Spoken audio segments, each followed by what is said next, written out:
Back up. There we go. And go. Good morning. We're back to Shades of Green on KDWN 720 AM and 101.5 FM simulcast here in Las Vegas. In studio, we have Marie Steele from e-centricity LLP, and we're talking about electrifying Nevada's 21st century transportation system. Good morning, Marie. Good morning. And of course, the god of electric vehicles, Stan Hannell. Yeah. Good morning. Good morning, everybody. Nevada is very lucky to have Stan. They are. I've learned so much from Stan about electric vehicles and just life in general. Oh, wow. Here You're shameless, Paul. I am. The purpose of your report and has an action plan which includes 5 goals by implementing 16 objectives. So I think 41 actions. It's a lot. That's 21 plus 41. That's got us up to 62 things for you to talk about in the next 7 minutes. So tell us about the 5 goals first. You know, so as we talked about before, to really embrace and accelerate all those great benefits that transportation electrification can bring. So remember, economic development, Embrace and accelerate, I like that. clean air, renewable energy development, jobs, more money in your pocket. You know, we have to have a cohesive strategy as a state and really embrace bringing it together. We've done some great things prior to make sure that we're supporting it, but to really have a cohesive strategy and accelerate these things and make sure that they're bringing those benefits on. We thought through this action plan with many stakeholders in Nevada, so it's, you know, they're supportive of it as well. So at first, we need to establish leadership on transportation electrification. Right now, it sits in many different departments, but if there's the ability to create a joint program office that is collaborating and coordinating all of these strategies amongst the many spider webs it touches, as Stan said, all the policies, that would be great. Setting an express policy mandate, and then when you talk about electric vehicles, you have to talk about how we pay for the roads. Electric vehicles aren't necessarily the problem, but as we think about how we're going to pay for the roads in the future, that's one of the hurdles that has to be addressed with fuel efficiency, inflation. You know, how we pay for our roads is in the future. Second is electrifying regional connectivity and mobility. And this goes back to buses, and buses.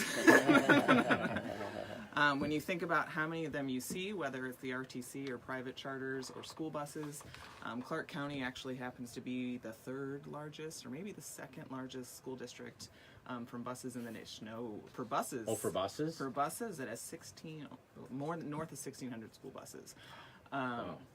So how do we move those forward? What are the innovative business plans to do that?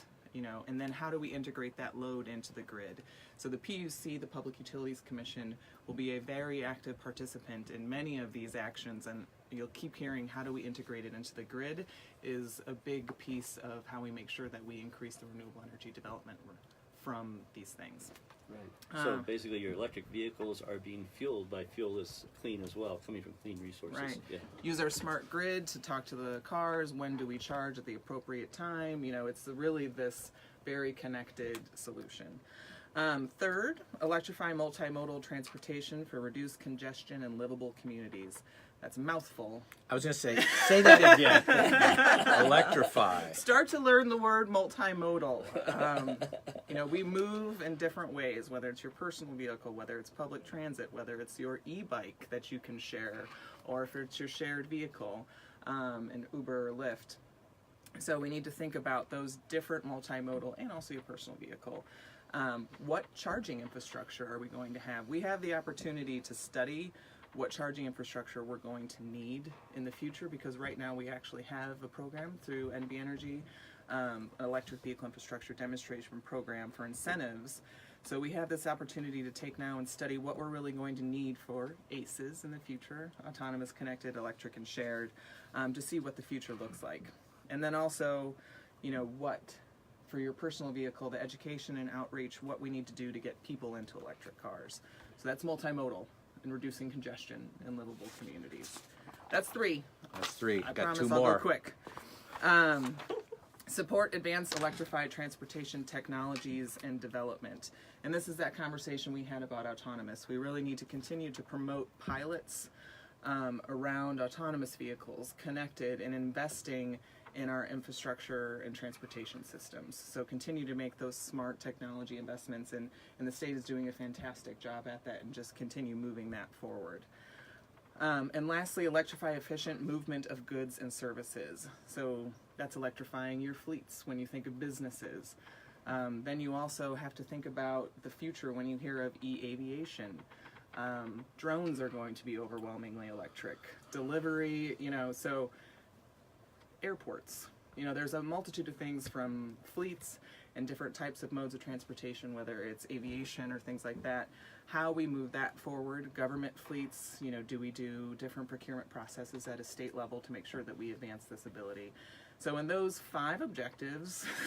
Nicely done, Marie. Right, quickly. I talk fast.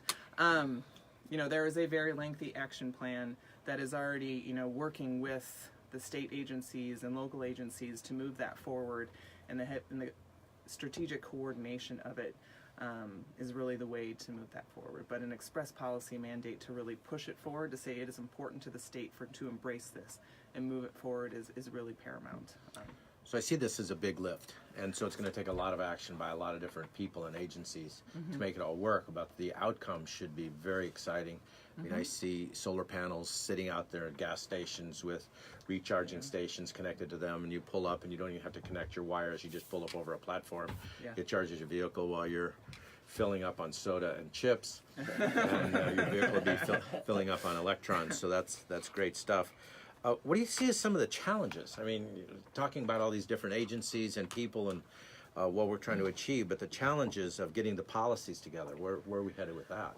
Well, I think the challenge is, as any policymaker faces any decision, is competing priorities and funding.